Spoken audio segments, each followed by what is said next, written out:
தாய் சூரியன் கிராமம் முழுவதும் வசந்த காலத்தின் கனிவான காற்று மெல்ல வீசியது. பார்வதி அக்கா தனது வீட்டின் பின்னால் உள்ள பூந்தொட்டியில் வேலை செய்து கொண்டிருந்தார். செந்தில், அவரது 10 வயது மகன், பள்ளி வேலை முடித்து வந்ததும் ஓடிவந்து, அம்மா, நான் ஹீரோவாக இருக்க வேண்டும் என்று கத்தினான்.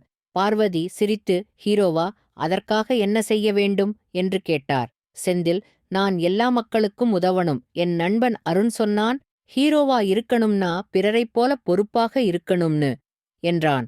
அதை கேட்ட பார்வதி, சரி, அப்படின்னா நாம முதலில் வீட்டிலிருந்தே துவங்குவோம். உன் தந்தைக்கு குடிசையில் சமையலுக்கு உதவினால் எப்படி இருக்கும்? செந்தில் உடனே சிரித்து, சரி அம்மா என்றான். மறுநாள் காலையிலிருந்து செந்தில் வீட்டில் சீரிய வேலைகளை துவங்கினான். உணவு தயாரிக்க தாயுக்கு உதவி, தந்தையுடன் விளையாட்டுத் துறையை சுத்தம் செய்ய மற்றும் தனது தங்கைக்கு பாடங்களை சரிசெய்து கொடுத்தான்.